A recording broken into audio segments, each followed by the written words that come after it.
Você está no podcast Conversa de Pai. Eu sou o Rodrigo Serafim e aqui eu trago para você uma conversa direta, descontraída, para ajudar você, pai, mãe, educador, em novas possibilidades para a educação das crianças.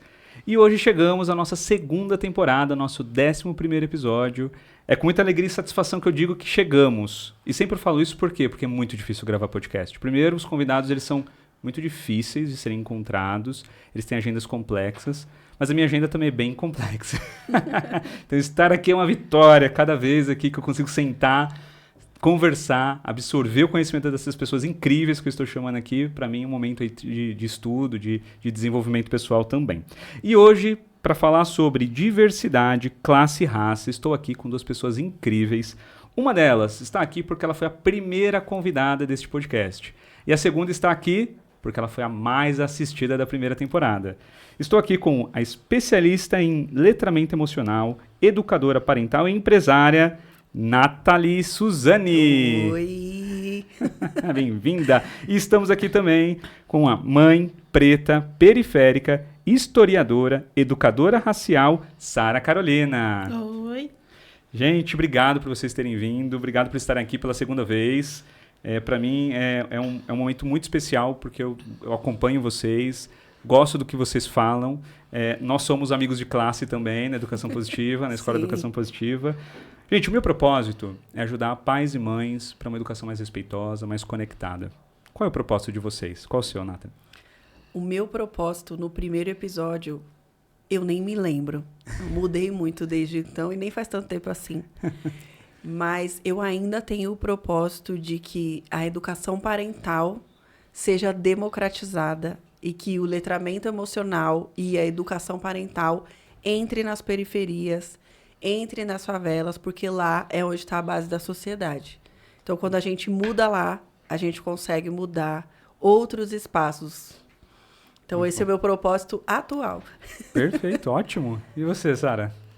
Meu propósito é que famílias racializadas, pretas, indígenas, asiáticas, amarelas, se sintam acolhidas na discussão sobre parentalidade. Que elas façam parte, que as suas demandas, as suas especificidades sejam acolhidas nessa discussão. E letrar racialmente a branquitude para entender que falar de raça é importante para todo mundo. Não, vocês estão falando aqui de raça, estão falando de classe. Eu acho que a gente podia começar explicando um pouquinho sobre esse nosso tema aqui do dia de hoje. O que é classe e o que é raça? Como que eu divido aqui? Quem quer falar sobre classe? Eu acho que ambas somos muito conectadas. Com ambos. Eu e a Sara, além de trabalharmos juntas, não nos conhecemos por causa do trabalho, né? A gente se juntou porque classe e raça caminham juntos. Uhum. Então, quando a gente fala de um, automaticamente atinge o outro ponto. Não existe a conversa de classe sem a conversa racial. E não existe a conversa racial sem a conversa sobre classes. Porque, infelizmente, a população pobre e a população preta são as mesmas. Então, esse é um contraponto. A consciência de classe é você saber a que classe você pertence e saber quais os seus direitos e quais os seus deveres enquanto cidadão. Eu sou egressa da periferia. Eu ainda moro na periferia, só que como tem asfalto, as pessoas desconsideram um pouco. Né? Então, as pessoas precisam entender que o lugar que você mora coloca um alvo em você. E o que eu preciso saber para melhorar esse espaço que eu convivo? E quem não mora lá, como acessa esse espaço? Então, eu levo letramento emocional, por exemplo, na periferia que eu cresci. Eu fui atendida por projeto social por mais de 15 anos. Saí, me formei, trabalhei, voltei para lá com o meu próprio projeto. E hoje atendo as crianças e as famílias de lá. Muitos são filhos dos meus amigos, muitas famílias são meus amigos, né? Que cresceram comigo, que estão lá. E é no mesmo espaço que eu cresci, que eu fui atendida. Então, classe é você entender que não adianta você querer privilegiar. Eu não acho que não é nem essa palavra, mas elitizar. Elitizar, tá. Elitizar é uma boa palavra. Elitizar as coisas, porque a maioria do país ainda é pobre. Então, quando eu falo, por exemplo, no nosso caso aqui da educação parental, da educação emocional, da educação racial, muita gente lá na periferia não recebe a informação.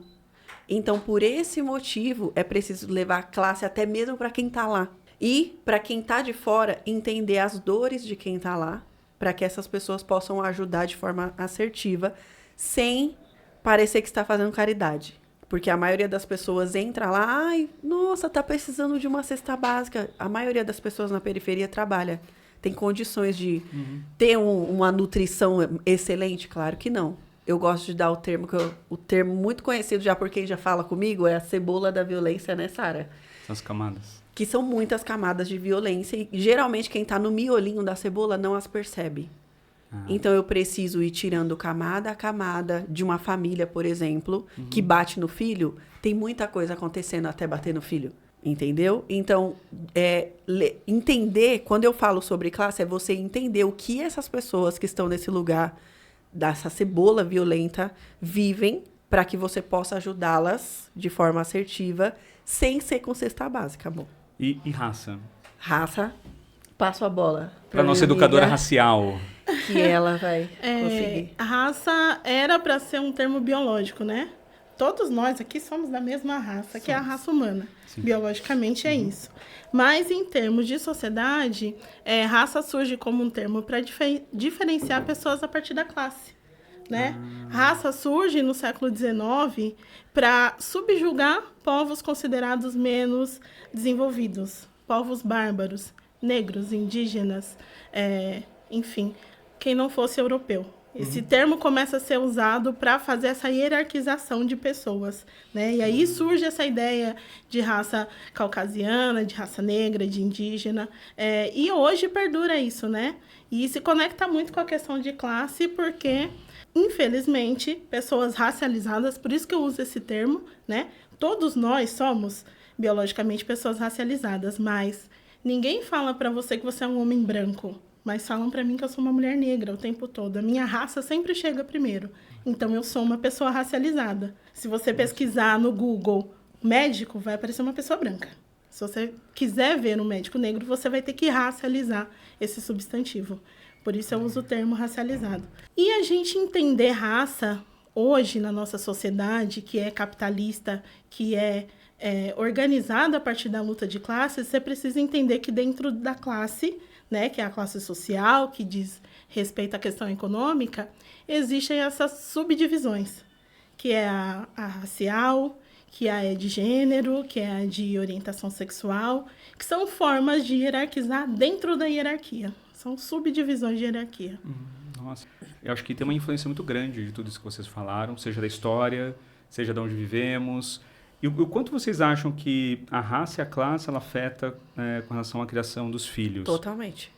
Totalmente. Totalmente. Porque hoje eu sou uma mãe que a minha filha não está inserida nas violências que eu cresci, por exemplo. Sim. Eu cresci num lugar em que havia morte e eu estava voltando da escola e tinha um corpo. E eu tinha que lidar com isso. Com 11 anos, por exemplo, 9. A minha filha nunca vai presenciar isso, porque onde a gente mora não acontece. E eu ainda moro na periferia. Aonde eu vivia, minha família ainda vive lá. É um lugar que eu frequento, que eu vou com muita frequência, porque o projeto é ministrado em sua área social, em maior parte lá. E a minha filha não vai enfrentar esse tipo de violência. Consequentemente, eu também parei de enfrentar. Não é algo que eu tenho que lidar. Uma camada a menos na cebola. Quem está lá dentro, além de lidar com esse tipo de violência, porque aonde eu vivia não acontece mais, mas em muitas outras ainda é uma realidade. Quando a gente vê, por exemplo, no Rio de Janeiro, bala perdida que atinge uma criança. Isso aí já tem um recorte de classe, porque no lugar caro não acontece. E o recorte de raça, porque com criança branca raramente acontece. Nunca vi. Você já viu alguma vez? Não existe. Então, nenhuma criança branca foi atingida por uma bala perdida. Nunca vi também. Nem quando eu era criança num lugar violento eu vi. E então, só de você ter essa criança já em estado de alerta constante, com medo de bala perdida, ou no meu caso, como eu cresci, será que hoje eu vou encontrar um corpo quando eu estiver voltando da escola? E essa família, essa mãe que está preocupada de e se acertar uma bala perdida no meu filho, ela já vai oferecer uma educação diferente. Sim. Certo? Então, as condições sociais das pessoas interferem muito no que elas podem oferecer. Quem mora na periferia, por exemplo, trabalha em horários em subempregos, a maior parte. Então, trabalha em horários que são horríveis para você ter filho. Não dá, porque você entra no shopping 10 da manhã, aí você tem que sair, você mora longe desse shopping, então você tem que sair 8 da manhã. Isso eu tô dando um horário assim, mais ou menos, tá, gente? Tem gente que tem que sair mais cedo. E ela sai do shopping 10 horas da noite para chegar na casa dela meia-noite. O que ela tem com o filho? E aí essa criança é criada por outra pessoa, porque a mãe muitas vezes não tem opção de... não, eu vou procurar outro emprego. As pessoas não têm condições nem de conseguir uma formação melhor para conseguir sair desse lugar. Entendeu? Então, tem gente que está por escolha na favela, mas a maioria não está por escolha. O Estado já escolheu por ela, a estrutura já escolheu por ela.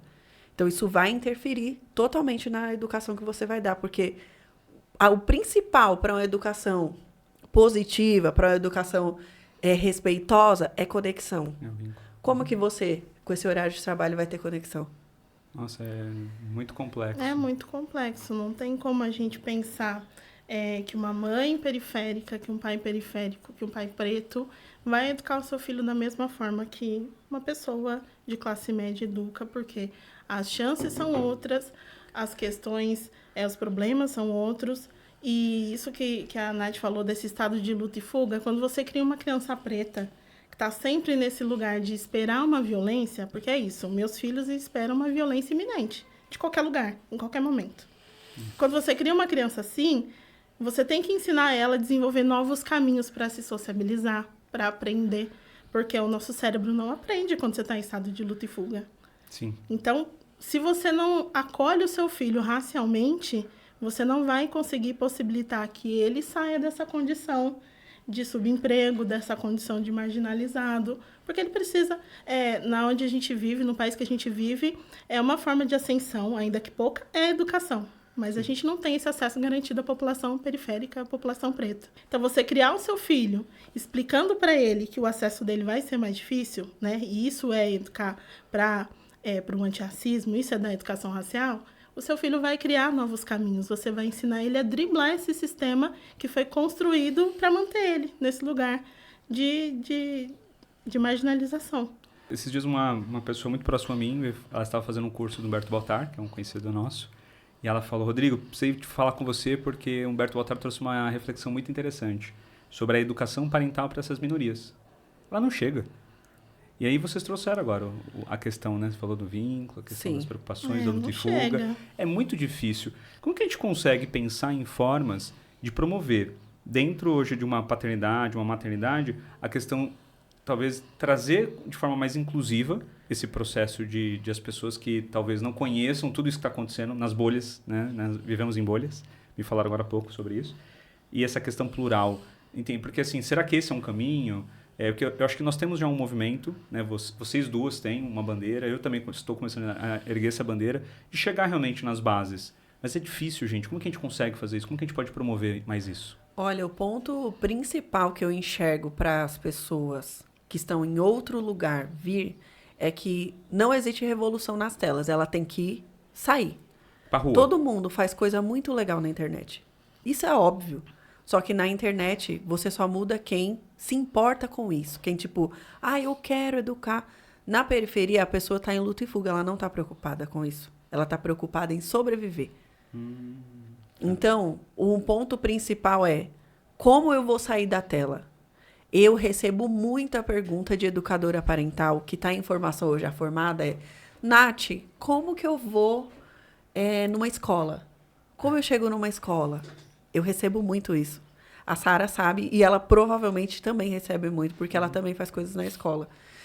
Mas como eu já tenho o projeto ativo, ponto principal: toda a periferia tem um lugar de transformação social. Toda. A gente falou sobre isso no nosso podcast. Toda tem. Eu, por exemplo, fui atendida em um desses lugares por mais de 15 anos e hoje volto lá com o meu projeto. Procurem esse espaço. Antes de tudo, tenham um curso sobre classe e sobre diversidade e raça com alguém como nós. Estamos aqui disponíveis para isso. Depois vão lá nesse espaço de transformação social na periferia do lado da sua casa, porque não importa onde você mora, amor. Tem uma periferia. Você falou uma coisa bem legal aqui. Posso pegar um gancho? Rápido. Pode. Manda ver. vocês falaram o seguinte, como que a gente promove isso? Como que eu, pai, trago isso para minha casa, né? Por exemplo, a Sara deu várias dicas legais quando ela veio aqui da outra vez, de colocar, por exemplo, as questões trazer para centros de convívio que não sejam nas minhas bolhas, sair da minha bolha. Sim. Você também trouxe alguma coisa legal, mas vocês falaram uma coisa para mim que é a chave do sucesso. Você falou, procure conhecimento. Vá buscar informação. Sim. Eu acho que é isso que falta. É isso. Sim. A gente vê muito as pessoas que estão nesse movimento, né? Ah, eu quero dar uma educação antirracista para o meu filho, eu quero dar essa consciência social. E aí você fala para a pessoa, você convive com uma pessoa preta? Não. Você já pisou numa periferia? A sua criança sabe o que é uma pessoa transgênero? Também não. Começa aí. A gente não pode, porque não dá para você pegar essa pessoa que jamais conviveu com os problemas de uma família preta, que jamais entendeu as questões que uma família periférica, que uma mulher trans passa, e de repente ela chegar ali para essa convivência, né? Ela precisa se preparar, porque senão a presença dela vai ser hostil, né? Eu atendi há um pouco tempo uma pessoa que está nesse processo de trazer uma educação mais plural para a criança, mas aí ela me falou assim, eu vejo você falando de algumas violências que eu sequer consigo acreditar que existam. Gente, mas isso não é... E pior que não é mentira. Porque a realidade é tão distante. Porque não vive. Porque não vive. Porque não vive. E aqui a Sara trouxe pessoas transgênero, mas, por exemplo, todo mundo tem amigo gay. Sim. Todo mundo tem amigo gay, uma amiga lésbica. Todo mundo tem. Essa pessoa faz parte do seu convívio? Sua família sabe? Sua criança sabe? Entende? Então, assim, vamos dar nome. Vamos dar nome. Eu, por exemplo, no curso de classe e diversidade que a gente ofereceu para as meninas do projeto da Sara, que depois a gente vai falar dele, que ele é maravilhoso, eu trouxe 2 casos de família reais, que é uma família com 2 mães, na verdade não são 2 mães, né? Uma mãe e uma madrasta, mas tem 2 pais envolvidos. E trouxe um outro caso de 2 pais que adotaram. Nesse caso das 2 mães, uma é a mãe que gerou e tal, e depois se casou. Então, assim, existe casais gays na sua convivência? O seu filho convive com filhos desse casal?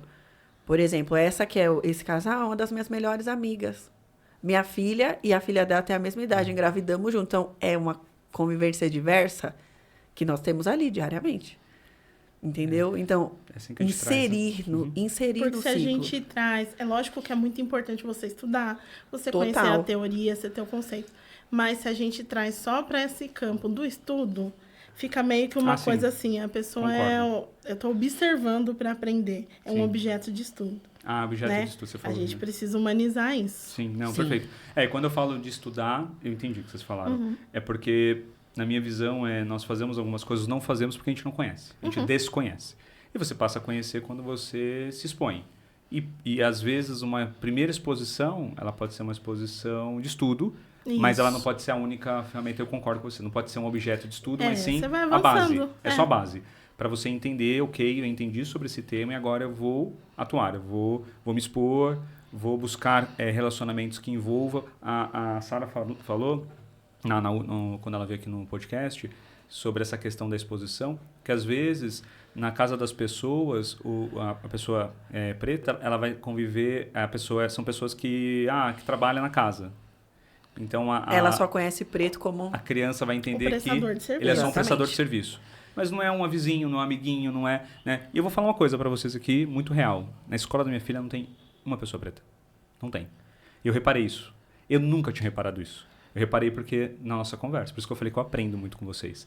Eu fiquei reparando, aí eu cheguei em casa e falei pra minha esposa, falei, Má, não tinha uma pessoa. Tem um sinal aí. Tem um sinal. Gente, tem um sinal. Aí quando a gente fala de classe, você falou sobre isso um pouquinho também, né? Conectando, mas a Ná já trouxe já todo o encaixe. Porque assim, aí eu fico pensando, como que tanto as escolas, como os pais, né? O pai, a mãe... pode ensinar sobre diversidade, sobre essa questão da empatia, sobre o respeito. Porque aqui a gente está falando, legal, de exposição, falamos de curso, de... que mais que esses pais podem fazer? Eu acho que no caso da escola e dos pais é bem diferente, né? São coisas diferentes. A escola, ela constrói visão de mundo com a criança. Cidadania. Né? Legal. Então, ela vai apresentar referências. Uhum. Se eu estou falando de história, e aí eu vou privilegiar a história europeia, a gente estuda história europeia, eu sou professora de história, por isso que eu estou usando essa disciplina como exemplo, mas isso acontece com qualquer disciplina. A gente estuda não saiu. História europeia, a gente estuda a história europeia desde o primeiro ano, e a gente vai até o terceiro ano do ensino médio estudando isso. A história negra, a gente estuda em 6 meses. A história asiática, a gente não estuda. Não estuda. Então, quando a gente começa a dar referência, a gente está construindo uma visão de mundo mais plural para as crianças. Isso pensando na escola. Sim. Né? Agora, pais, essa referência precisa ir além. Eu vou falar de outras culturas, mas eu vou apresentar o que aquilo traz e está presente na minha vida, na minha rotina. Né? Porque a nossa vida, a nossa cultura não se constitui só de cultura europeia. Perfeito. A gente come arroz e feijão, que é uma influência preta. A gente pula 7 ondas no final do ano, preta. Que é uma influência preta. A gente toma banho pra caramba, que é uma influência indígena, mas a gente não fala sobre isso. A gente chega, sei lá, até 10. Eu conheço pessoas adultas que não sabiam, isso é uma coisa, inclusive, que eu comentei essa semana com uma amiga, que Machado de Assis, o maior escritor do nosso Brasil, era um homem preto. E as pessoas nem se dão conta disso, né? Consomem coisas diversas, mas sem saber que são de pessoas diversas. E você, falando isso agora, me lembrou algo aqui no nosso 10º episódio do podcast. Eu fui lendo o que o pessoal colocou na caixinha de perguntas, né? Sobre o que era a escola perfeita. E uma pessoa colocou assim, que nós devíamos explorar melhor as culturas, as diversas culturas. Aí ela colocou, por exemplo, ter aula de capoeira na escola. E o que é a aula de capoeira? O que é a capoeira para o brasileiro? É essência, é história, é cultura. Total. E a gente não fala sobre isso. Você falou agora... Até tem muita escola que tem. A Cleo estudou em uma escola que tinha capoeira. Legal. Mas não existe a teoria. É só, vamos lá. Vamos fazer aqui um esporte. É um esporte, movimento ali. E a capoeira não é só um esporte, né? A capoeira... Se existe a teoria, existe resistência, porque a gente mora num país estruturalmente racista. E as escolas ainda não compram essa briga. Não. E aí que entra o papel da escola que se posiciona. Né? Não dá pra ser neutra, não existe neutralidade. Isso que eu ia falar agora, não existe em cima do muro mais, né? Não, acho que já foi a época, né? Que dava pra ficar em cima do muro. Foi. Na verdade, você ficar em cima do muro já é você tomar partido de uma coisa, né? Se eu decido não fazer oposição, eu estou fazendo a manutenção. Exatamente. Nunca tinha pensado por essa ótica. Se eu não faço nada, eu estou mantendo do jeito que tá. Tá, não, eu gostei. Não é verdade? Eu gostei dessa visão. E aí, quando essa pessoa trouxe esse comentário, aí eu lembrei de você na hora. Porque a Sara falou pra gente também. Tô trazendo todo o seu podcast aqui, né? Gente, quem não assistiu ainda, quem não viu, tem que ir lá. Corre lá por favor. Vê. E assim, você falou sobre essa questão da exposição, você falou sobre as escolas falarem mais sobre outros tipos de história, né? Falou sobre mitologia africana. Gente, mitologia africana, depois que você veio aqui, eu comecei a pesquisar, tá? Uau! A Sara, ela muda a cabeça das pessoas. É muito louco, cara, assim, porque você vai ver que é o berço da humanidade. Coisas que nós falamos hoje, eles falavam há mais de 2.000, 3.000 anos atrás. Pois é. Então, isso é impressionante. Eu adoro conversar com as pessoas, e aí eu vou dar aqui exemplo bobo, assim, né? A pessoa vem me falar, uma feminista vem me falar do sagrado feminino. Eu falo, então, isso daí é africano. Sagrado feminino é mulherismo puro isso. Aí a pessoa vem me falar de mitologia, eu falo, sabe que a África também tem mitologia, né? E a pessoa vai me falar, até a gente comentou sobre isso, sobre um sistema numérico que ela acabou de conhecer. Eu falo, então, em África isso já existia há 3.000 anos. É o osso... de Ixangô. Ixangô. Tá vendo? Eu quase sabia. Eu sabia que era um osso. Metade do caminho já. já tá então, chegando que eu fui lá. pesquisar sobre isso. E isso é legal, você começar essa exposição e essas conversas, e elas precisam partir. Quando a gente fala escola, é porque eu, por exemplo, acredito muito em escola conectado com a comunidade, com a família. Se não tiver essa conexão, não funciona. Não adianta a gente chegar lá e falar, vamos falar aqui sobre educação parental, sobre educação positiva, que é muito lindo, é muito maravilhoso, o vínculo, mas na casa a mãe trabalha 12 horas, contando com o transporte igual você colocou, né? E se você for reparar, como educadora, a Sara é professora, ela já enfrentou isso. E como eu dou letramento emocional para a criança, eu também percebo. Quanto mais os pais são distantes, mais difícil é a criança. Eu vou pôr difícil entre aspas, tá? Quando você vai tentar achar culpados, não existem. O culpado é o sistema. O culpado é a estrutura racista, é a estrutura capitalista. E isso não aconteceu há 100 anos. Isso aconteceu há muito mais tempo. Então, quando a gente fala dessa consciência de classe, é de você entender o que acontece neste lugar e por que ele se mantém dessa forma. Certo? Porque a partir do momento que eu sei por que ele se mantém, eu consigo pensar em soluções para transformar. Óbvio que não é um trabalho fácil, não é um trabalho simples. Eu não vou conseguir salvar todas as crianças das 150 que eu dou letramento emocional. Eu não vou conseguir olhar para todas as famílias delas e falar assim, de 150, 100 eu consegui que parasse de bater no filho. Eu não vou conseguir. Como que você promove o letramento emocional nessas comunidades? É um assunto para mim corriqueiro, né? Eu falo isso com... vamos tomar uma cerveja? Sim, vamos falar de emoções. Vamos falar de letramento emocional. Sara já tomou cerveja comigo, ela sabe que é verdade. A gente vai acabar alguém chorando na mesa. Com cerveja ainda mais, né? Como que não? Como não? Quem assiste esse podcast e me conhece, pode confirmar nos comentários se não saiu chorando depois de alguma conversa comigo. Acontece. É que eu consigo fazer uma liberação emocional com as pessoas, é normal. E aí, para as famílias na periferia, não dá para você chegar e falar assim, senta aqui, vamos falar do que você está sentindo. Muita gente nunca falou sobre isso. Nem sabe o que sente. Tá amortecida e totalmente no automático. Então, quando eu levo as oficinas de educação emocional, eu começo pelas crianças, porque elas levam para dentro de casa. Então, mãe, pai, a tia fez isso comigo, vamos fazer aqui também? Eu dou oficina primeiro para as crianças, depois para as famílias delas. Cita um exemplo, uma vez você me contou uma história muito legal de uma criança que fez algo e influenciou a família. Conta essa história. Essa foi assim, eu dei oficina para as crianças e depois de dar para as crianças, vem as famílias, eu faço com as famílias. Quando a mãe entrou, a gente começou a falar, eu comecei a ministrar a oficina, fomos fazendo as atividades e eu vou ensinando eles a liberar a raiva de forma segura e saudável. E uma dessas técnicas é rasgar papel. Então, eu ensino eles, rasga o papel, amassa, chuta o papel, bate, pisa no chão e tal. E aí chegou a mãe e fez, então você é das emoções? Aí eu falei, sou, porque ela... Cheguei em casa, tá um monte de papel assim picado no chão e eu cheguei na minha filha e falei, o que tá acontecendo esse monte de papel no chão aqui? Por que não tá no lixo? Ela, mãe, calma, eu estou lidando com as minhas emoções. Quantos anos tinha? Ela tem, acho que há 11 anos. Já. Então, assim, mesmo... Provavelmente eu fui a primeira pessoa que chegou nela a falar sobre isso.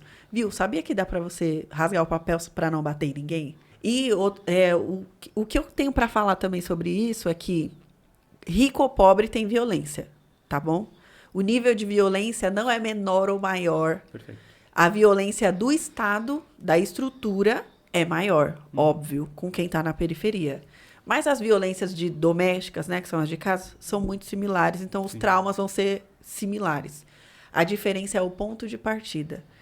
Você que está num lugar mais privilegiado consegue acessar saídas mais rápido. Quem não está, é mais difícil. Então, por isso é importante o trabalho de base, de ir lá no campo, porque eles precisam ter alguém que olhe no olho e diga assim, você consegue, sabia? Não bater mais na sua criança. E aí as pessoas chegam depois e me falam, sabia que depois que eu conversei com você, não bati mais no meu filho? Eu ainda grito. Mas eu parei de bater. Mas você já conseguiu fazer uma prevenção de violência contra aquela criança enorme? A sua presença. Só de estar lá. Só de você falar. Só de estar lá. Porque muitos adultos que estão lá não têm autoestima. Sim. Na periferia. Eles estão massacrados. Estão massacrados pelo sistema, estão massacrados pelo emprego, pela falta de tempo, pela falta de dinheiro, pela alimentação inadequada. Eles estão massacrados. Então, o mínimo que eu posso oferecer é um respiro. Então, toda vez que eu acolho uma mãe, que eu acolho um pai, eu alivio para uma criança. Perfeito. Isso é, sem dúvida, é o que acontece. Sim. Então, não dá para chegar, por exemplo, eu sou defensora da infância e da adolescência. E olhar o mundo só para defender aquela criança sem passar pelos pais. Sem olhar a classe, sem olhar a Eu não raça, posso. sem entender Exato. o universo, o mundo, né? Porque Exatamente. a gente vê hoje o que acontece dentro da educação parental, né? A gente já está olhando para essa criança que é considerada a criança que dá trabalho, a criança que faz birra. Enfim, a gente já está olhando e entendendo que ela está comunicando as violências dela. Mas as soluções que são propostas pela educação parental hoje são elitizadas. Sim, Né? A concordo. gente vai buscar atendimento psicológico. E aí eu estou falando de uma situação pessoal que eu fiquei 2 anos na fila do SUS esperando atendimento psicológico. 2 anos. 2 anos. Se você tivesse uma questão... Corri atrás e fui pagar. Quando a coisa ficou insustentável, eu deixei de fazer uma outra coisa para pagar. Mas não é que aquele dinheiro estava disponível, né? Eu tirei de uma coisa para pagar o atendimento psicológico. E quando todas as soluções que você propõe para essa família depende de grana, depende de acesso, que a pessoa preta às vezes tem grana, mas não tem acesso, né? A raça é ainda um outro dificultador. Aí essa pessoa ela se sente mal, aí a autoestima que já está lá embaixo fica ainda pior. E vem a culpa. E a tendência de quem está se sentindo mal, de quem está se sentindo culpado, é descontar essas violências na criança, que é aquela que está em defesa, que as famílias não têm repertório para lidar com essas dores, né? Porque não Então, lidam quando com a as gente próprias. começa a pensar numa realidade que é mais diversa, que é mais plural, as nossas soluções também vão ser mais diversas, vão ser mais acessíveis para essas famílias. E talvez a gente não dê conta de tudo, mas a gente faz a redução de dano. Sim. Eu não bato mais no meu filho, mas eu ainda grito. Mas ela está livre da violência física e isso já é um passo Já é um gigante. passo. Essa palavra que eu queria lembrar. Quando você fez esse movimento, e o que você está falando agora, Sara, é redução de dano. Quando a gente consegue levar isso de alguma forma, eu concordo. Eu acho que a educação parental ela tem essa... Ela chegou, né? Ela chegou de uma forma interessante, mas muito na ponta da pirâmide. Muito para poucas pessoas. Muito. Pouquíssimas pessoas hoje conseguem ter acesso, ou nós falamos da importância de um educador parental estar inserido na família, mas quem tem condição de ter um educador parental? Sendo que as famílias nem falam sobre emoções, como você mesmo disse. Sim. Como que você vai chegar e sentar com uma pessoa que nunca falou sobre emoção, falar sobre criança interior? Cara, assim, você não As consegue. famílias sequer conhecem a figura do educador parental. Não existe não isso. existe, Não né? existe. E como ele é muito elitizado, muitas pessoas, quando escutam a palavra, isso é para rico. Eu escuto horrores, a Sara também. Eu era essa pessoa. Então, isso é para rico. E aproveitando, vocês estão na rede social, né? Tá. Então, vocês são engajadas, vejo sempre vocês lá postando. Queria fazer uma pergunta para vocês. É um quadro novo da segunda temporada. Você puxou a linha, eu tive que pegar essa linha. Eu queria ouvir de vocês algo que vocês já ouviram na internet, um hater, um comentário muito pesado, contra algo que vocês acreditam, que vocês falaram, que vocês gostariam de dar a voz a essa resposta. Não no sentido de responder, porque eu tenho que responder, mas não, é porque acho que são quebras de paradigma. Às vezes a pessoa vem e fala aqui, porque a pessoa não tem rosto, né? No mundo digital, ele entra ali, ele escreve o que ele quiser, mas se ele estiver na sua frente, ele nunca vai falar algo daquele tipo. Então, são covardes. O que vocês já ouviram desses covardes aí? Eu acho que eu já respondi mais no perfil da Sara do que no Todo você recebe hater muito, que Sara? eu tenho, muito. Eu já muito. respondi no dela total. Às vezes eu entro lá, a Nath já tá Eu mando pra ela. Você não viu isso aqui, o print? Você não viu isso aqui? Você viu o que falaram aqui de você? Que absurdo. Naquele post que você fez. E Sara, então conta uma história pra gente. Você teve alguma coisa que te incomodou, assim, você...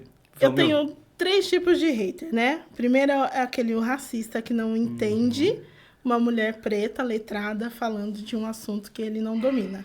Como é que essa pessoa preta sabe mais do que eu? E aí, esses daí são violentos, são pesados, e é o tipo do hater que eu só bloqueio, né? Porque eu não vou me desregular com uma pessoa que não quer nada. Ela só quer me ofender, ela só quer me descredibilizar. Fala pra isso, velho. Mas um tipo de hater que eu faço questão de responder são pessoas que não entendem ainda, né? O valor da educação racial e que vem, às vezes, muito desse lugar de isso aí é para rico. Sim. Aqui onde eu tô, aqui na favela, isso não faz diferença. Faz diferença. Então, uma coisa que eu ouço muito é que eu tô falando tanto de raça, mas que classe é mais importante. Porque existem pessoas brancas pobres também e essas pessoas não estão chorando na internet porque elas estão sofrendo. E aí eu sempre penso num exemplo que é uma pessoa em situação de rua. Um homem negro e um homem branco em situação de rua, o homem branco ele consegue entrar no shopping para beber água. O homem negro não consegue. Os dois estão numa situação paupérrima, mas a raça dificulta ainda mais a vida. Então, sim, existem pessoas brancas pobres, mas a possibilidade de ascensão, a possibilidade de sucesso, a possibilidade de acesso da pessoa branca ainda é maior. Porque a pobreza é uma coisa que você esconde, a cor você não esconde. Nossa, Ela sempre vai chegar na sua frente. nunca tinha pensado assim. Então, eu sempre falo isso e eu entendo, sim, que classe é um problema. Eu me considero uma pessoa, uma historiadora marxista. Eu vejo tudo a partir da ótica da luta de classes, mas a raça faz parte dessa equação e ela potencializa a Por isso estamos situação nós duas juntas de aqui violência. hoje. Exatamente. E a Porque raça uma não caminha potencializa sem a essa violência. Então, existem sim pessoas brancas pobres e que sofrem, e eu entendo isso, mas sendo preta, a vida dessa pessoa é mais dificultada pela falta de acessos e a gente precisa discutir essa falta de acesso. Não, é falta de acesso em todos os sentidos. E você, já teve algum comentário que você recebeu que foi difícil de engolir?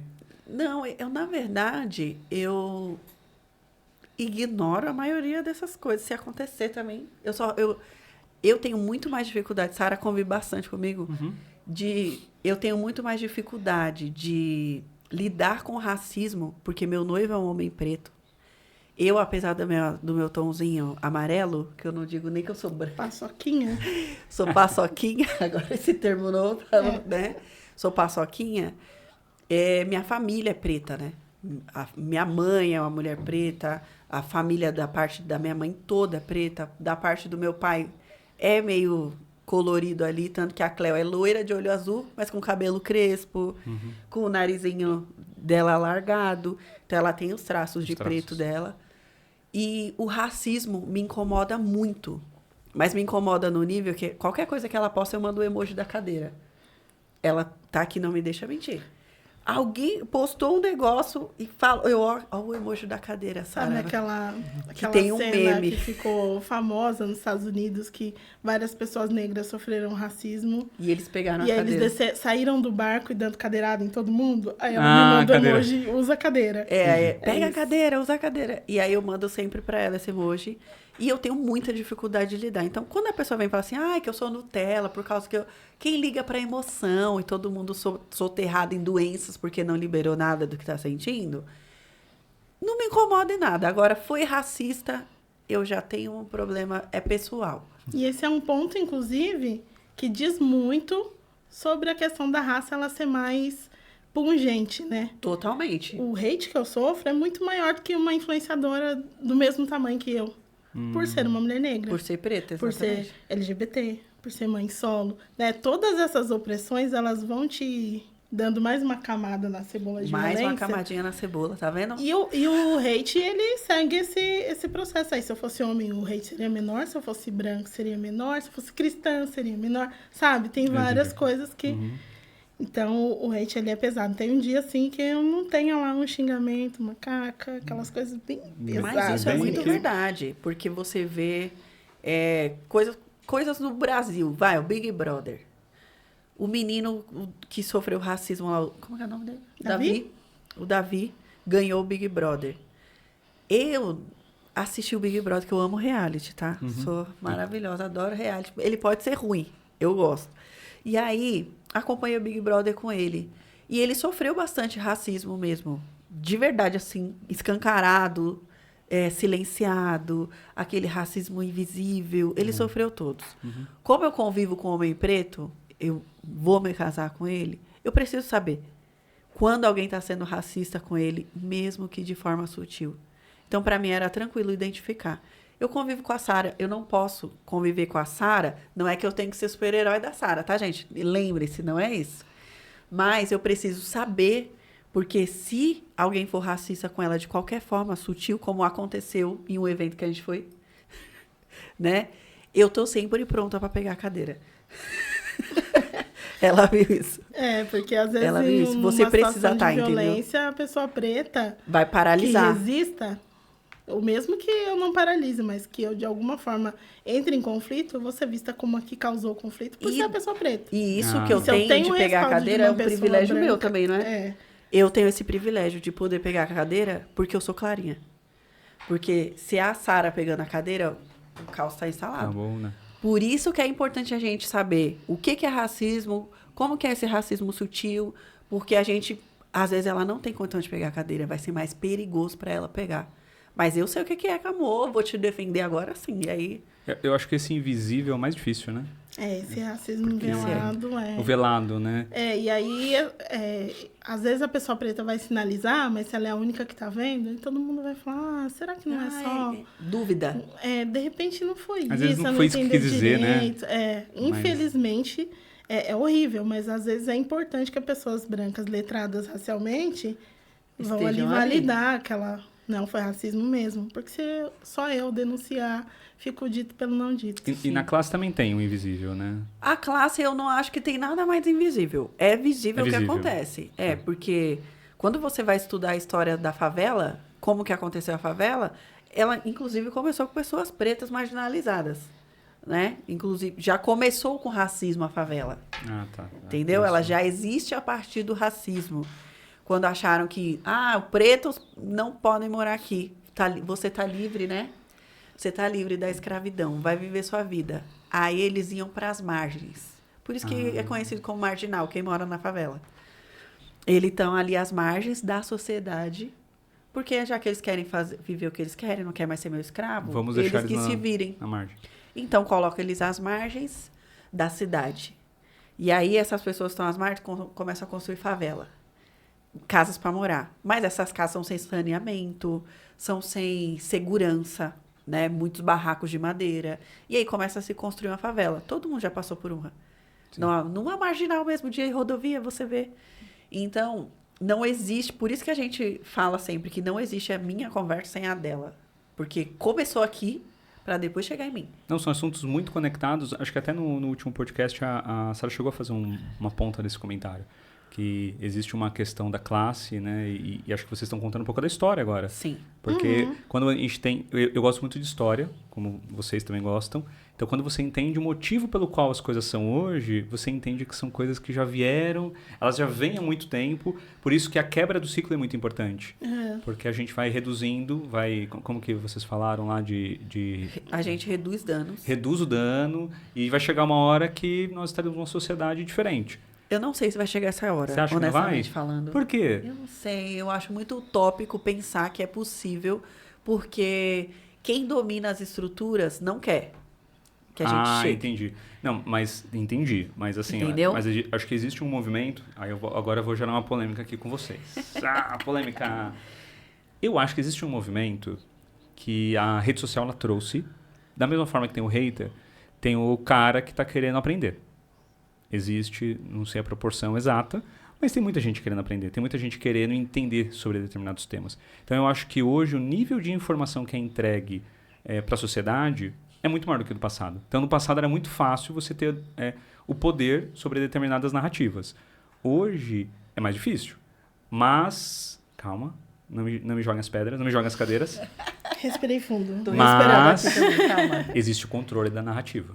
Exatamente. E o controle da narrativa é complexo. Porque se eu quero defender uma posição, eu consigo criar uma história, eu consigo fortalecer essa história, eu consigo fazer essa história virar verdade. E aí ela é verdade absoluta. Então, o que vocês acham? Vocês não acham que esse momento agora que está acontecendo, está muito sendo falado, eu acho que as pessoas estão ganhando voz. Então, muita gente que não tinha voz tem voz hoje. Você hoje tem uma grande voz. Você consegue falar para muita gente. Você tem quantas pessoas lá na sua rede hoje? 28 mil. Você tem 28 mil pessoas que falaram... Tem uns haters, sim. Tem uns haterzinhos lá.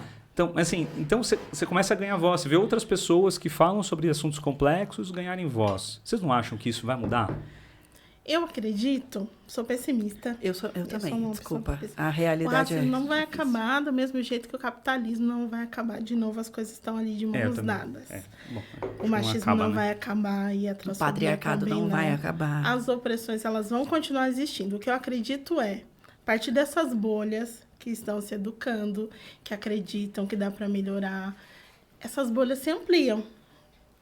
E quando elas se ampliam, elas se conectam. Então, elas vão se transformando cada vez mais.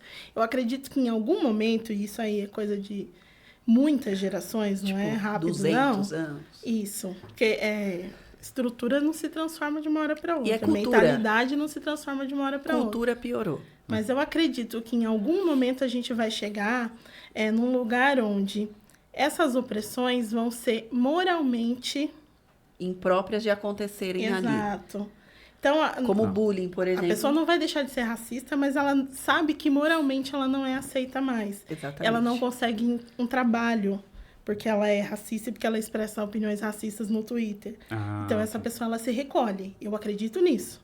Acabar não vai. Haverá vergonha de ser... Eu queria usar uma palavra, mas não vou usar, porque é uma palavra feia. Mas haverá vergonha das pessoas serem assim, e elas vão se recolher, e isso pode diminuir, não porque as pessoas deixaram de ser assim. Mas porque ela vai ser julgada. Aí eu não quero Exato. ser julgada, então eu não falo. É uma preocupação Então eu mais não com a posso ser. reputação É dela aquele- do que de fazer Isso. certo. Só que aí deixa de existir, talvez, o racismo explícito. Mas Sim. o racismo velado, O velado- E vai continuar. existindo. Aquela olhada. Aquela pessoa, ela não vai te xingar na rua. Mas ela vai te olhar de cima para baixo. Ela não vai dar emprego para Isso que eu ia pessoas falar. pretas. Numa condição de emprego, Porque ter que aí ela escolher. mantém essa pessoa, né? Essa população sob controle. Porque se Subjugado. a gente não ocupa espaços de poder, essa relação não muda.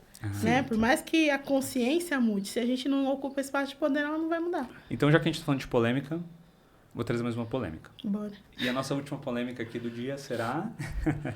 Gente, Bom, estamos chegando aqui no final do nosso podcast.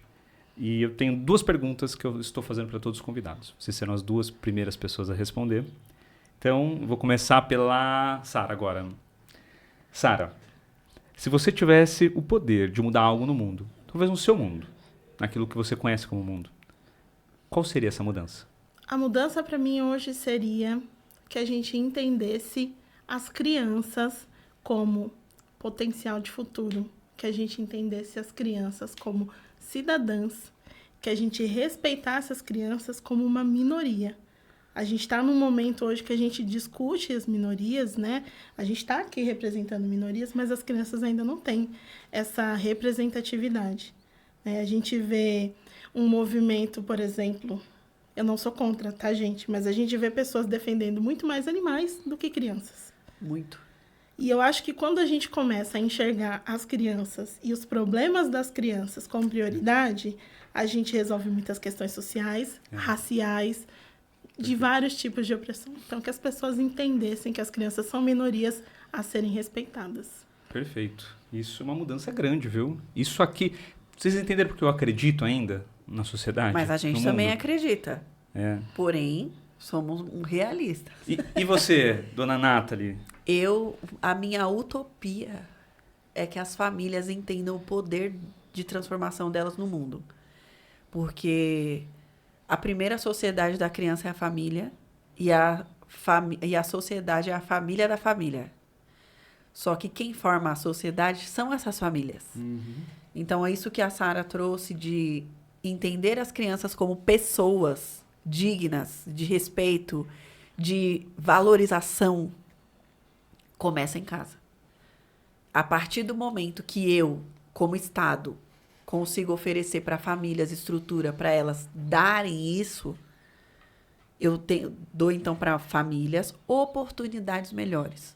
Um ponto de partida diferente do que elas estavam antes. Então, toda família que entende, olha, daqui vão sair, da minha casa tem uma cidadã, da casa da Sara tem 3, da sua casa tem 2. Qual é a luta que esses cidadãos vão trilhar?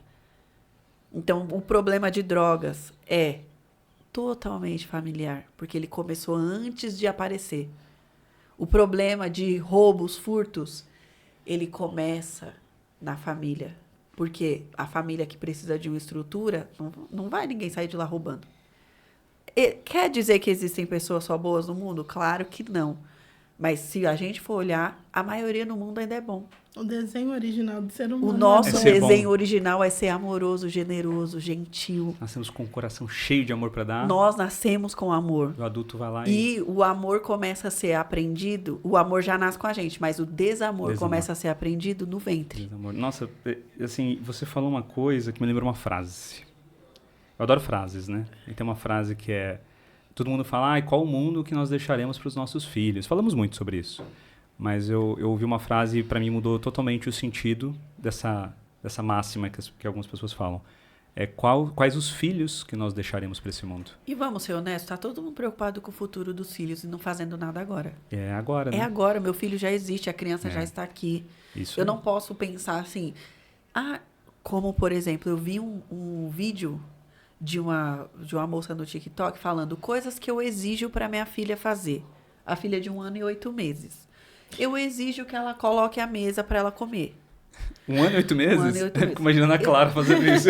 Eu exijo que ela leve a fralda no lixo. E eu tô ensinando responsabilidade para ela. Amor, você não tá. Tadinha da criança. Ela não tem nem 2 anos, ela é um bebê. Essa é a ensinando hora que ela abandono precisa pra criança. aprender. Ela não precisa aprender a ser independente. Aprender a ser criança. Aprender a brincar. Ela só... Exatamente. Ela bagunça os brinquedos. Eu exijo que ela junte todos. Sabe o que ela tem que aprender? O que é amor. Quer dizer, ela já sabe o que é amor. Sim, mas ela tem que precisa... saber expressão, A né? mãe estava gravando o vídeo e a criança chegou chorando, pedindo colo. Ela, não, eu não vou te dar colo agora, eu estou gravando. 1 ano e 8 meses. 1 ano e 8 meses. Ela, não, filha, tá bom. Aí ela foi e abraçou a criança. Deu o acolhimento para a criança. Acolheu. Ali, não, mas não deu colo. Por quê que ela não deu colo? Porque se der colo, vai acostumar mal. E, na verdade, se ela der colo, a filha só vai aprender que pode contar com ela. Ó, eu posso Então, falar... isso é uma coisa simples, assim, ó. Parem de fazer isso. Pode dar até um... Parem de tratar bebês como adultos. Mini Não adultos. dá. Não são mini adultos. Não são só crianças. bebês. É Bebês. bebê até nesse caso, não é 1 A ano e minha 8. filha Maia, ela tem uma camiseta que tá escrito isso. A criança não é um mini adulto. Não é, gente. Não é. Não é mini adulto. Eu E exijo ela pra não ela tem aprender. que treinar pra vida adulta. Não, a vida adulta vai chegar. Vai E o que ela... surgir. É orgânico. O que a gente quer que o filho faça? Seja independente? Quanto mais conectado, mais autonomia. Mais autonomia. Perfeito. E aí eu tive um caso, nós não temos cama compartilhada em casa. Decidimos não fazer. E isso, inclusive, pode ser até um tema de podcast. Para falar sobre cama compartilhada. Mas, quando a Ana precisa, nós compartilhamos. E há 2 noites seguidas ela tem pesadelo. Então, um dia ela quis ficar na nossa cama e de ontem para hoje, ela quis que eu ficasse com ela na cama dela. Gente, eu fico assim... E talvez no passado eu me culpava um pouco. Ai, nossa, falava essa frase bendita. Não aprende a dormir sozinha. Não aprende a dormir sozinha. Ou, nossa, eu vou ficar um dia com ela, pro resto da vida ela vai querer que eu fique. Ai, que seja. Que eu Você possa já ficar parou com pra essa vida pensar? com ela. Você Que já Quando o delícia. seu filho for adulto, você vai falar A assim, Sara tem um filho vem adulto. aqui com a mãe. E aí ele não vai querer. Nossa, e aí você vai se sentir perfeito. mal. Não, perfeito. Meu filho tem 21 anos, e aí eu até comentei isso aqui com você da outra vez que eu vim aqui. Meu filho sofreu uma violência, né? Um caso de homofobia, sofreu violência física, e ele ficou muito traumatizado com aquilo. E nos dias seguintes dessa violência, ele dormiu comigo. Ele tem 21 anos, juntou todas as camas da casa e a gente dormiu num todo montinho. mundo. Eu tenho 3 filhos, e sabe a galinha que faz assim com as asas? Foi isso. Ele precisava de você. É. E você E ele não precisava teve estar ali, né? vergonha de pedir esse acolhimento, porque ele sempre teve. A Mas porta- se ele tivesse sido criado afastado, e eu não tô falando só de cama compartilhada, eu tô falando do Não. acolhimento Não, emocional. a cama compartilhada é um Exatamente. exemplo. Mas A cama compartilhada é isso, é um exemplo, mas ele não teve essa vergonha, porque ele não foi criado com aqueles dogmas do machismo, de que homem Você não tem chora, que se de que virar homem não pede sozinho. colo. Não, ele veio, mãe. É por isso que nós acreditamos que a transformação vem da família. Vem Uma total. família, independente de onde ela viva, se ela aprende o que é apego seguro, ela encontra formas de promover. Perfeito. Por exemplo, a mãe que sai 8 da manhã e chega meia-noite, se ela souber o que é, recebeu a informação. E aí, gente, como é que eu faço na minha realidade? Nós vamos ajudá-la dentro da realidade. Por isso é importante o recorte de classe. Pessoas pretas, meu amor, é alerta o tempo inteiro. O cérebro, ele é uma sirene. Ele é uma sirene. Então, como ajudar uma família preta a promover apego seguro? Porque apego seguro é a certeza que se você vai ter quem contar. Mas seu pai sai, você nem sabe se ele vai voltar. Não, e pra mim, apego seguro virou uma teoria assim que, pra mim, ela é a base. Apego seguro é gabarito, né? Você total. conhece uma pessoa, se ela teve os 4P, Se teve ou não teve, né? você já consegue perceber. Não, Então, a educação parental, quando ela se democratiza, ela faz isso. Dentro da sua realidade, Sara, o apego seguro é isso. Vamos pensar em solução? É isso aí. Ah, você mora na periferia, você trabalha em shopping? Vem cá, vamos pensar desenhar, em solução. Vamos pensar juntos numa Eu vou te rotina trazer essa que funcione, informação, né? vamos trazer aqui como ajudar você? E você sabe que para mim o apego seguro é tão importante na minha vida, depois que eu descobri, que o capítulo do livro que eu escrevi, Pai Presente, é sobre o apego seguro. E sobre o apego seguro do pai. Sim. O apego seguro paterno. Que é pouco. Que é principalmente pouco. na nossa realidade pouco, de recorte. na minha também. E digo pra você que E se a gente vai voltar lá no Bowlby, que é o teórico do apego seguro, ele tá falando de apego seguro materno. Isso. Porque era um homem da época dele, escrevendo pra época dele, onde as mães eram as responsáveis As pelo principais. cuidado. Nossa, mas não sei se você sente a gente falando, Mas cara. os pais têm um papel super importante, podem ocupar esse espaço, né? Ainda mais se a gente pensar numa família que é homoafetiva. Então, se não tem mãe, não tem apego seguro, tem apego Tem. seguro. Sim, e foi isso que eu levei São os cuidadores principais, né? na que formação de classe e diversidade, falamos sobre isso, né? Porque eu levei uma realidade de 2 pais. Como promover apego seguro na adoção? Eu quero que você fale sobre isso, mas antes, tem mais uma pergunta. A outra pergunta. A última pergunta do nosso podcast aqui hoje. Agora eu vou inverter. O que é família pra você? Família é base. E família, não diga-se por sangue, tá? Às vezes, a sua família de sangue não te faz bem. E você precisa conhecer seus próprios limites, conhecer sobre você, para poder se afastar o suficiente quando ela não te faz bem. Família é amigo. Família, eu arrisco dizer que a família começa no sangue, mas quando a gente está na nossa idade assim, a família já é muito mais gente e a sua família de sangue já está em outro patamar. Em outro. Eu estava conversando com o meu noivo esses dias, falei para ele, vida, eu cresci com meus primos e hoje nós somos todos espalhados e a gente se vê raramente. Também. Eu vejo muito mais meus amigos do que as pessoas com quem eu cresci. Então, esses meus primos deixaram de ser minha família? Não, eu ainda posso contar com todos, a gente tem essa amizade. Mas tem uns primos que a gente, por exemplo, não quer mais saber. Não é o meu caso, mas acontece com muita gente. Não, sim. Tem irmão que você não quer mais contato. E aí você tem aquele melhor amigo, aquela melhor amiga, aquela mãe da sua amiga de quando você era criança. E ela também, você não tem mais tanto contato com ela, mas a mãe meio que tipo, virou sua mãe também. Sim. Então, a família é a base. Só que essa estrutura de base, ela vem de outra base. Entende? Entendi. Perfeito. Meio complexo, mas...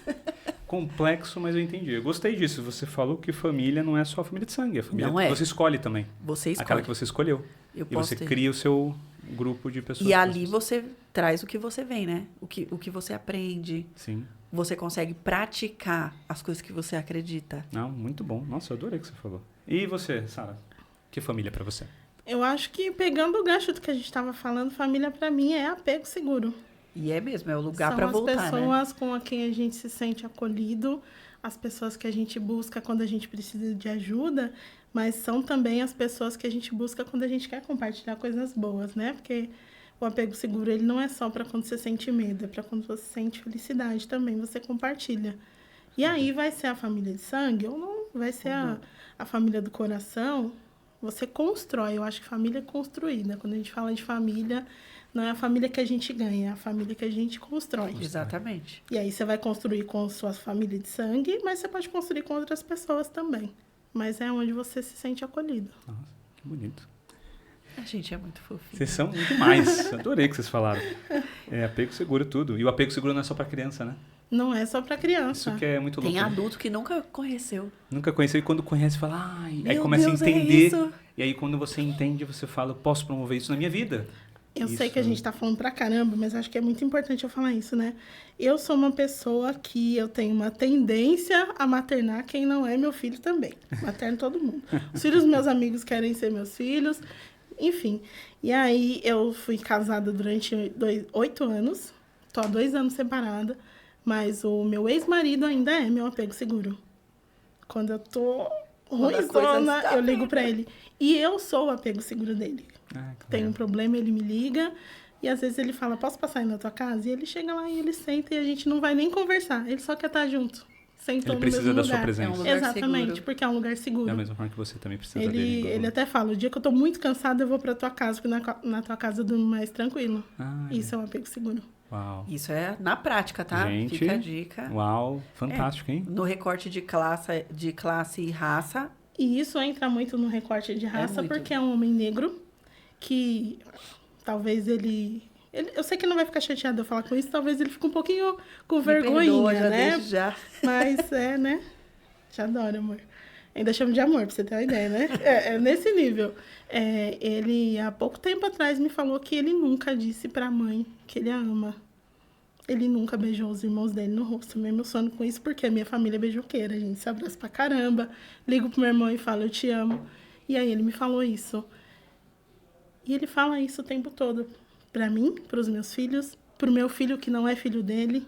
Ele aprendeu, por isso eu digo que família, que apego seguro, a gente constrói. A gente construiu esse apego. Uhum. E ele conseguiu construir com 40 anos. Nossa, olha só. Nunca é tarde, viu? Pra construir apego seguro. Gente, que emocionante. Ó, isso Ai, achei fiquei agora emocionada Ai, também. que legal. Agora eu Ai. fiquei. Pior que eu não tenho Bom. lencinho. Também não. Então, Tem que trazer lencinho. Vou ter que trazer lencinho. É que ninguém tinha se emocionado aqui ainda. Mas obrigado por você ter se aberto aqui com a gente. Fico extremamente honrado de ouvir sua história. E saiba que você fez a diferença na vida dele. Então, eu espero que... E ele na minha. E ele na sua? Então, beleza. Eu ia falar isso agora. Ele Eu não espero vai que ele ficar tenha feito na chateado a sua. partir deste momento. Agora, a partir de agora, ficou. Passou toda a Passou chateação. tudo. Gente, é isso aí. Estamos chegando no final. Mas antes de eu finalizar o episódio de hoje, eu queria que vocês falassem um pouco sobre o projeto que vocês atuaram aí juntas. Você, né? Eu sei que você tem uma missão linda, inclusive. Eu sei que você ajudou essa missão, né? Você está ajudando Faço aí a minha parte. de várias formas. Cidadã. Conta pra gente como é que foi essa história. Justamente por conta dessa ideia de que a educação parental é elitizada, é branca, é cristã, é cis, é hétero. Eu tinha a ideia de, alguma forma, levar essa ideia de educação parental para a periferia e para famílias racializadas. Não porque não exista a ideia de educação respeitosa, que isso é uma coisa que a gente precisa discutir, né? Existe sim pais respeitosos na periferia.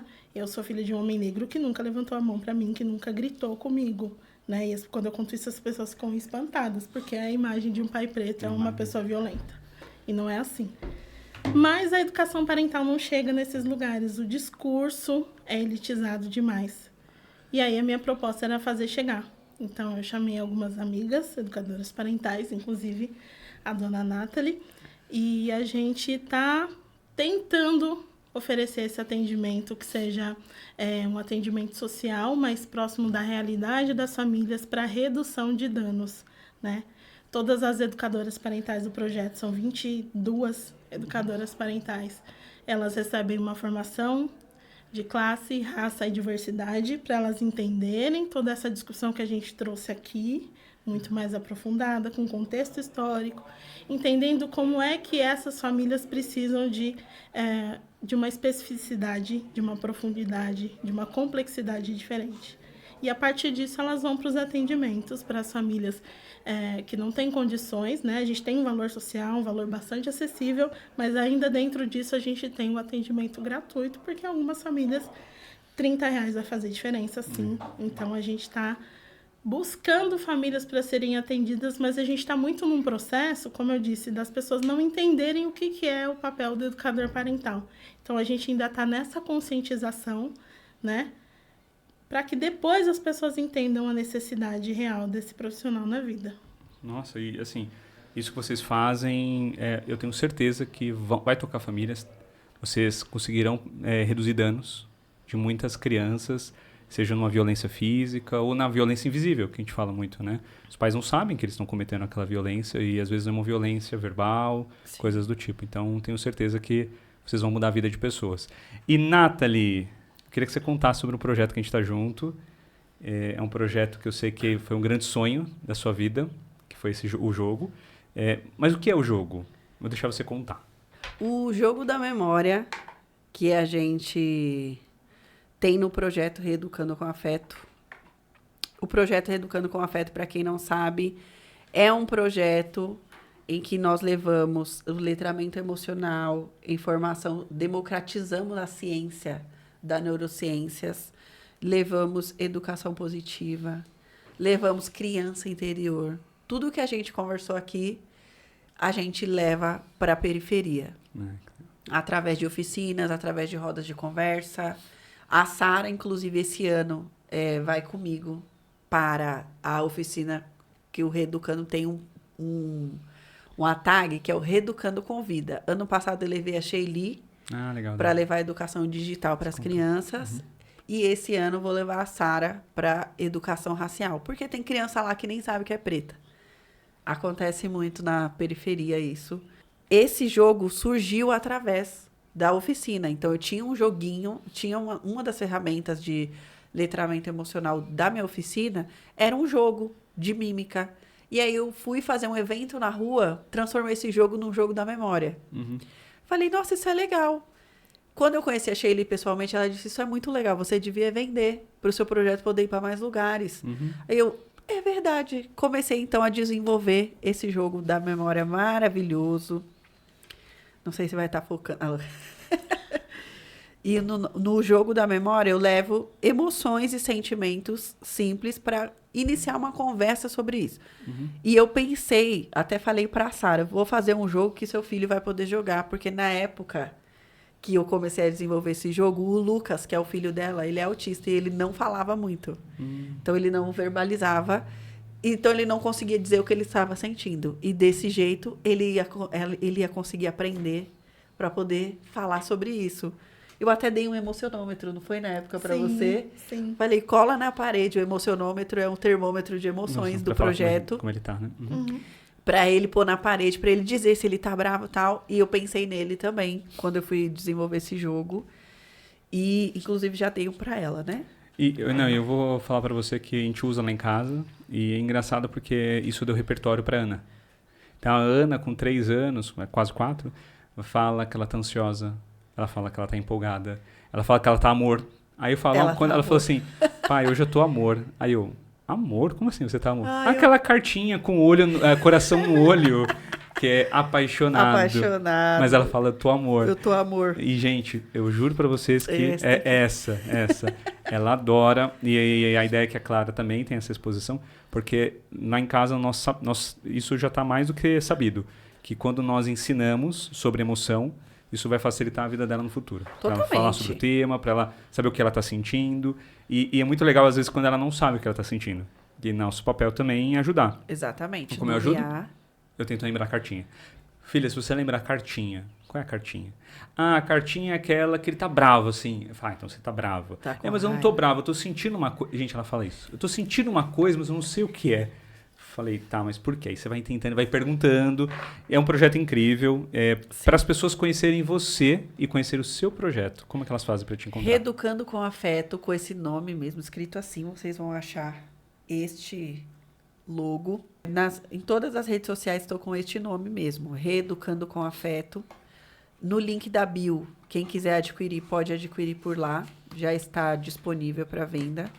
Quem quiser adquirir oficinas de educação emocional também, nós estamos agora com a primeira edição das oficinas em e-book. Que legal. Então, nós temos 4 oficinas, né? É uma trilha, na verdade. Trilhas, oficinas de educação emocional. Que legal. Então, nós temos oficinas para a família, que é a primeira trilha. Primeira infância, adolescência e para mulheres. Nossa. Então, e tudo isso as pessoas encontram lá no seu Instagram. Isso. Na bio. Para adquirir a oficina, entra pelo nosso WhatsApp. No link da bio também está disponível as trilhas, que é as nossas oficinas. Basta clicar lá em trilhas e escolher a que você quer. Ou comprar todos os 4 e-books de uma vez só. E começar a ministrar de onde você estiver. Dentro do Brasil, fora do Brasil, qualquer estado. Vai chegar para você e você pode imprimir e ministrar, vai com ferramentas, com todo o material gráfico que eu já utilizo nas minhas oficinas, tá, gente? Essa oficina é a que eu faço. Então, ela já funciona, eu já sei Foi que testado. É algo... É testado e aprovado por quem faz, por quem participa. Eu a garanto. E você, Sara, como o pessoal te acha nas redes sociais? @Sara Carolina com 2 N's. Legal. Lá no meu perfil dou dicas de letramento racial para crianças, como é que a gente educa crianças antirracistas, como é que a gente empodera crianças negras e dicas para escolas, para pais, adultos cuidadores. Hoje eu tenho um curso para pais que querem criar os seus filhos dentro dessa ideia de educação antirracista. Ofereço palestras e a gente tem, até nisso a gente se parece, né? Eu tenho uma trilha de parentalidade antirracista que eu estou desenvolvendo em escolas. Então, a cada 15 dias eu estou lá na escola conversando com os pais, né? Daquela ideia de que a escola precisa estar de mão dada com a comunidade. Então, fazendo esse caminho do meio aí, como é que a escola e a família trabalham junto para educar crianças antirracistas. Em breve estará numa escola aqui no ABC. É isso aí, tô chegando.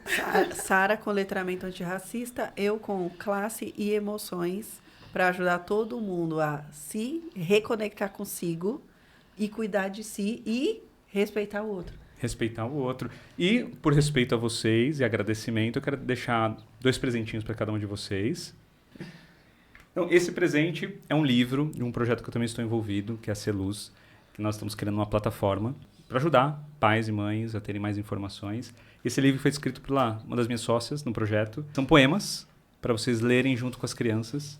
São poemas lindos que fazem tanto nós como pais refletir, como também as crianças a entender um pouco sobre a arte, sobre uma história muito bem contada, história que conecta com a infância, a nossa infância. É muito legal, tá? Então vou deixar cada um de vocês. E vocês vão receber as primeiras canecas do Conversa de Pai, Propósito de Pai. Foi feito pela minha amiga Sol, lá da Canecas SKE. Fazer um merchan para ela aqui, porque ela fez com muito carinho para nós. Vou deixar aqui com vocês. E eu espero que vocês possam tomar deliciosos cafés nessa caneca. Amei, vai ser um momento caneca, de amor. vocês. Você gosta de caneca? Vamos chá. Ah, então tamo Eu junto. tenho lá um espacinho já para as canecas. Então assim. deixa lá, depois vocês tiram foto com o café de vocês no Propósito de Pai. Marcando E você. Conversa de Pai. Então ficaremos por aqui hoje. Quero agradecer você que ficou até o final. Nós tivemos aí muito conteúdo. Foi até agora o nosso maior podcast. E elas falaram que ia ser o maior. Elas falaram assim, Rodrigo, não existe 40 minutos para nós. Aqui no mínimo 1h30. Conseguimos ficar abaixo de 1h30 com muito sufoco aqui do host. Mas conseguimos. Agradeço de novo as meninas, agradeço vocês que estiveram aqui. E obrigado. Daqui uma semana tem mais. Tchau, obrigada.